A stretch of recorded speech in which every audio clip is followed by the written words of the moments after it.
Baik para yang ada sa tingkatan, buod po ipasabot sa ipagulundog sa nagbusa sa elementary school na katanan po ang anak, wala po pagbuhaton ang meeting sa alas 10 na alas. Ito yung pinamon buod sa pagulundog sa nagbusa sa elementary school, katanan po ang anak, ang meeting po pagbuhaton na alas 10 sa alas. Dako ang salamat, ang nagbabasabot, ang ating schoolhead, Ma'am Abigail Diego.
Lai.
Hello everyone. So, aray.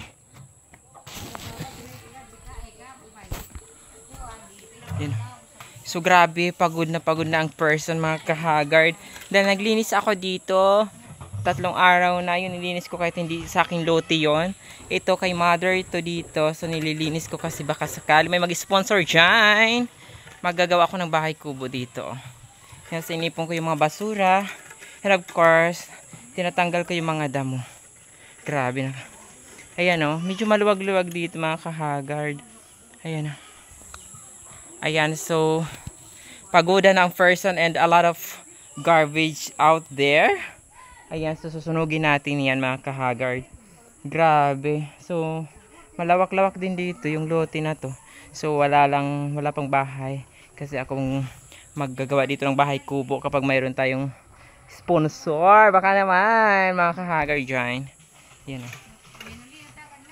Ayan yung igiba ng tubig. Malapit lang dito. Sakali meron tayong bahay kubo. Tapos meron na din dyan.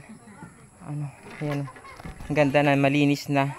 Tinanggal ko yung mga plastic dyan kasi ang dami dyang plastic sa may igiba ng tubig. Kasi dyan naliligo yung mga tao minsan. So, hindi dyan na lang nilalagay yung shampoo, conditioner, mga plastic ng sabon. Kasi dyan naglalaba. Ayan o, ang dami. So, susunugin natin yan. So, gagawa natin dito ng bahay kubo, mga kahagard. Ayan o.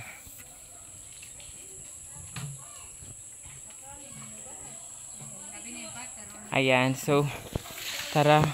Are. Continue tayo.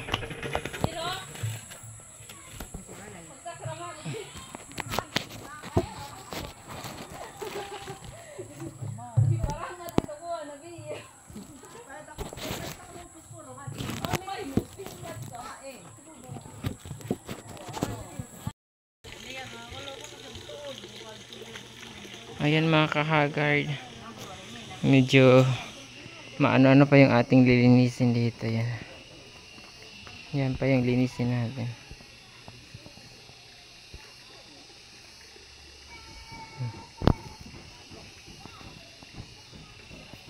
Medyo maano dito, madamo na kasi matagal-tagal lang hindi na lilinisan. Ayan. Pero konti na lang. Kapag araw-araw siya, madali na lang. Yan yung igiba ng tubig. Ayan.